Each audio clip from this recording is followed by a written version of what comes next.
I've spoken to a lot of Arsenal fans this week, and they've kind of blamed individual players. A lot of them have blamed the mentality of the team. Whose job is it to make sure Arsenal have the right mentality in these 3 games? Because the 6 points they've dropped in the last 3 matches has all but made City the outright. I think the percentage chance of you winning the league now is like 75%. If you beat them tomorrow night, it's 91%. What do you think's led to this crumble of Arsenal's? I think there's been a lack of experience there. I think certain players need to stand up. I said the business end of the season, when you go into the last 10 games, when I kept mentioning it, people were saying, no, they don't understand. But when you've been in a title race the last 5 years like us, it's not enjoyable. You've just got to get there, get the job done. The smaller teams are fighting for their lives. People are trying to get in Europe. You get freak results all across the Premier League. And if you're not ready for it, then you can get stung. But the good thing is with City, what I said, we get rhythm. If you've got a good rhythm and you're playing Saturday, Wednesday, Saturday or Sunday, Wednesday, you can get going and get the rhythm.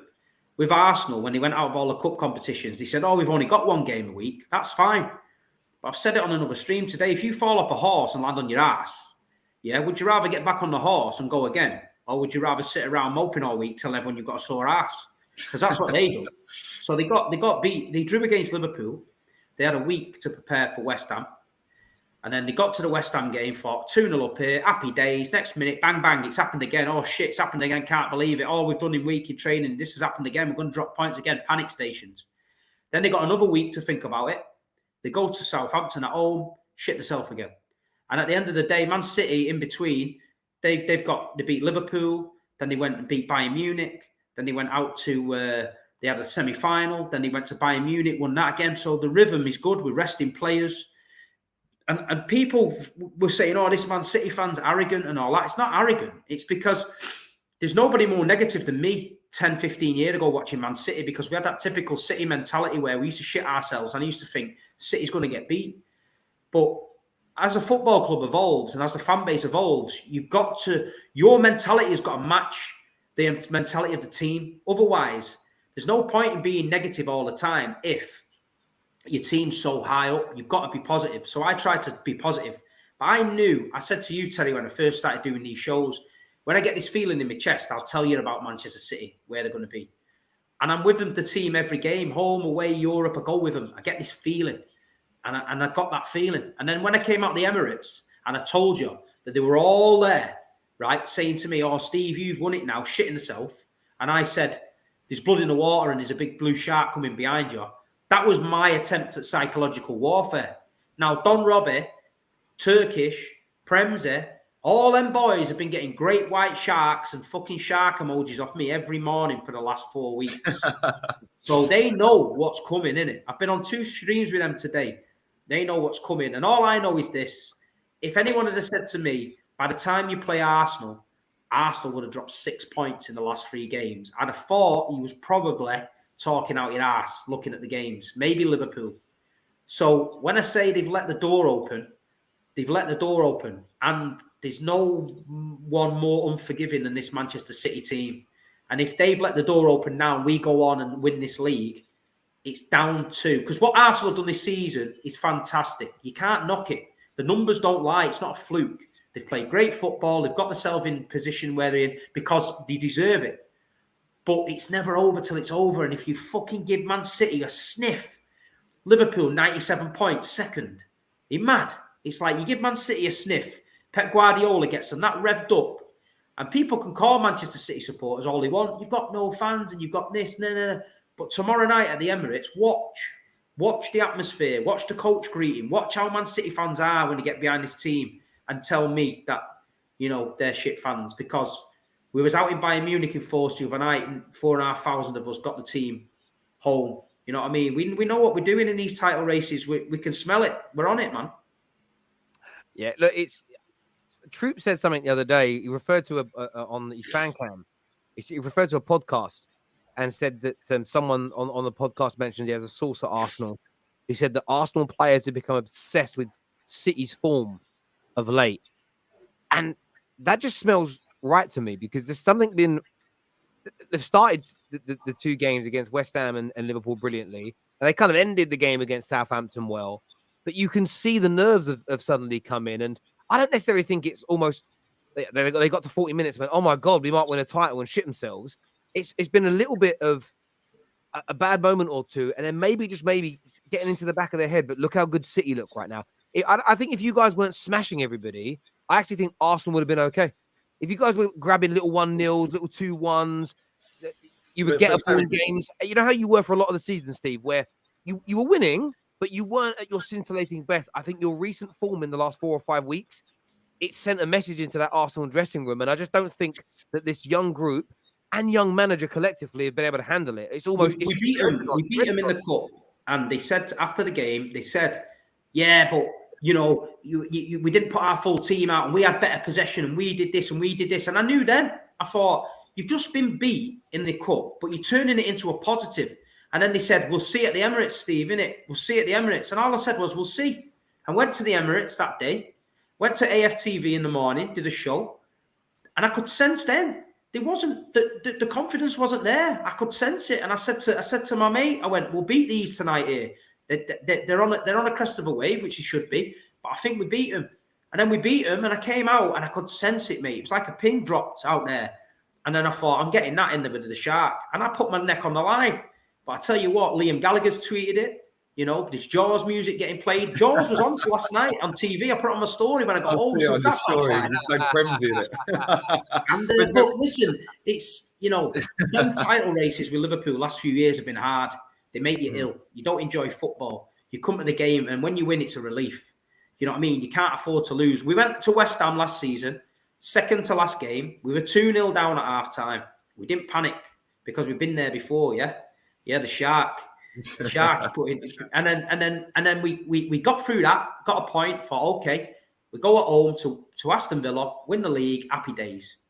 Fucking 2 down against Villa, but we've been there before with the Aguero moment. We've been there before, so we didn't panic. We just got behind the lads and we done it. Our luck might run out. I don't know, but all I'm saying is the way we're playing at the minute, from my eyes and the way I can feel it, is we're doing all right. You've got a little bit. Won't run out, and I'll tell you why your luck won't run out. Because the players have been there, done it, and won it. The manager's been there, done it, and won it everywhere. Like Bayern Munich, Barcelona before you lot, yeah. And every team, and I said this earlier with Lewis from City Extra. I did a show with him earlier, and I said the thing is when we had these legends behind me, and they're standing there, and they're all 6'3", 6'4". They were big lads, but they could play football. You're 1-0 up before you kick off because they shit their pants in the tunnel. Man City have got that aura about them that. Yeah, even if you go 2-0 up against City, you're getting beaten. Yeah, even if and with Erling Haaland in your team, as much as I don't think he's a very gifted footballer, I'll tell you what he is. He's a fucking problem. Yeah, and you give him a sniff, it's in the back of the net, even a half chance. And people talk about tapping merchant. You've got to be in the right place consistently. Did you see the Sheffield United game the other day? Yeah, He ran left. The whole fucking Sheffield United defence ran left with him. And Mahrez was right through the middle of them all and fucking put it in. So what Erling Haaland does off the ball is important. He missed the other night in Munich, and all the Germans dived on the fence near us in the away end, and they were going, fucking Haaland and all that. And my mate went, that's going to make him angry, that, mate. Yeah. And he's running around. Next chance, bang, back of the net, shut up. 200 mounts swinging off the fence. It was like the zoo enclosure in Chester Zoo. We were hanging off the fence in Munich, mate. And at the end of the day, you know, we've got a legend. He's a big number 9. What he's doing in the Premier League is fantastic. He's unreal, mate. And he's a record against us. I mean, he can even break Dixie Dean's 60-odd goal record across all 63. I think 63. That was in 42 games as well, that Dixie Dean one, I think. Yeah, and he can do that. 1928. 100 years ago. But Lee, though, this is why I disagree with you, right? And this is because we have a different ideology of football. See, I think because of the things we've just said about Haaland, that's why he is a very good footballer. I get your point. He couldn't. No, I mean technical ability. Ability is like. And I get that, but that's why I think technical ability is. I wouldn't say it's overrated. What I mean by this is that the two boys, Billy and Jeremy from F2 Freestylers, they are technically probably both better gifted football players than Haaland. But Haaland is a better football player than them. The movement of Haaland. His movements are giant. He's got the best movement of any striker. Knowing where to be. So you think about like his numbers at his age are slightly better than R9's. R9, we all know, is a technically better, a gifted footballer. That just tells you that his positional sense and ability to read the game is light years ahead of anybody else, because he doesn't have the technical ability to dribble past 3 players and score. So he has to do it in a different way. I can't remember what game it was. I can't remember what game it was, but it came off the post and he tapped it in, and everyone was like, "Oh, tapping!" It's like, mate, it was Leipzig. What happened was Kevin De Bruyne. John Stones headed it or saying to him. Yeah, was it the ball came down. Haaland laid it off to De Bruyne. De Bruyne shot, hit the underside of the crossbar, and before anyone had even thought about it, he ran in and headed it in. Yeah. And we've had to get used to him, because he was making these fantastic runs, which I said to you, Terry, a few weeks ago. But it's all right making a run. If Rodri's got the ball, he ain't going to find you, because Rodri ain't got that range of passing. Yeah. But if Kevin De Bruyne's got the ball, Thierry Henry said it, didn't he? He said, I had it at Barcelona. I needed to know that when X player got the ball, I could make this run. When X player got the ball, I had to come deep. And that's if it makes sense. Sometimes you see Riyad get the ball. You watch Haaland against Sheffield United, never had a touch, because Riyad Mahrez cuts inside, shoots. Jack Grealish the same. When De Bruyne's on the pitch, high up the pitch, things happen. You know what I mean? That's just the way it is. Bernardo's the same. And that's the thing. Henry said that about Bergkamp as well. He said, "Who's the best player you've ever played with?" He said, "Bergkamp." He was like, "Why?" He goes, "So I knew as soon as Bergkamp got the ball, I was just on my bike, mate. I was gone, because I knew he'd pass it to me. I knew he had the ability to find me in any position." Yeah, and that is the thing. When you've got Kevin De Bruyne, and you've got Bernardo, even Grealish and Mahrez. I mean, come on, we're reeling out some top ballers here, yeah? And they have got a top team, right? And this is why, like, when you look at Haaland, he just looks like he looks like he shouldn't be a footballer. Do you know what I mean? It's like he looks clumsy. It doesn't look like he should be able to run that fast. Yeah, but mate, that guy comes alive in and around the penalty box. It's a joke. Amazing. And that's why, listen, and I understand the point of technical ability, and there's a place for that in football. Of course there is. KDB, Mahrez, Grealish, you just mentioned them.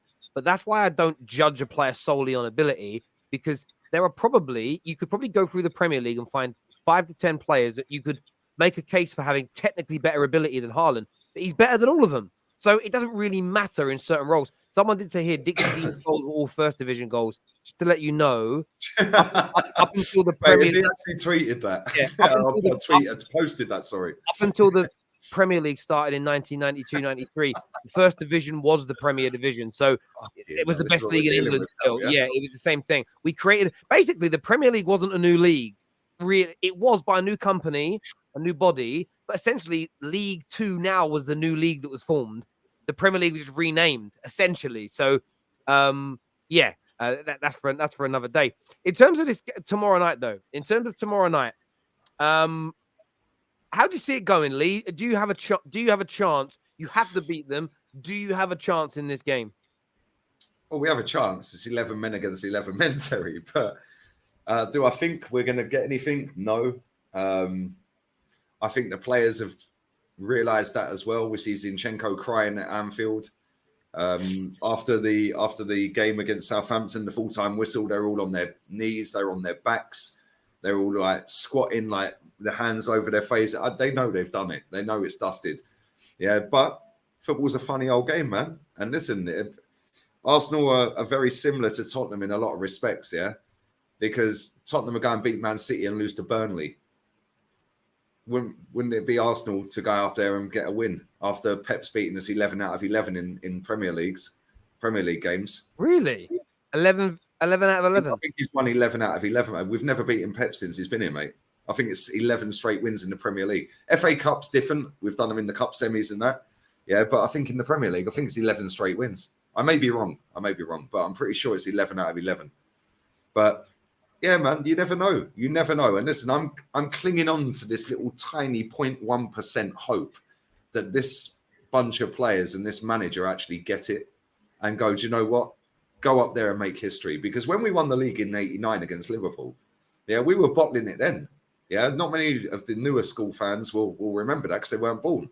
Yeah, we were bottling it then. We run away with it. Then we started wobbling. We lost a couple of games. We drew a couple, and we had to go to Anfield and win 2-0. So I'm not saying it's as big as that because it ain't the final game of the season and all that. But to be honest, it's done. It's done, mate. And I fear for us tomorrow, because if we don't start quick and get an early goal, we've got nothing to cling on to. They score real quick within the first 20 minutes. That's going to be a cricket score. 4-0, 5-0. And then after that, I don't see us winning another game for the rest of the season. What? Really? If we get battered there tomorrow, I think their heads are gone. I think their heads are gone already, if I'm honest. Like, if you go back to the full-time whistle against Southampton, mate, they knew it was done. They're all on their knees, Terry. They're all on their backs. They're all nearly in tears.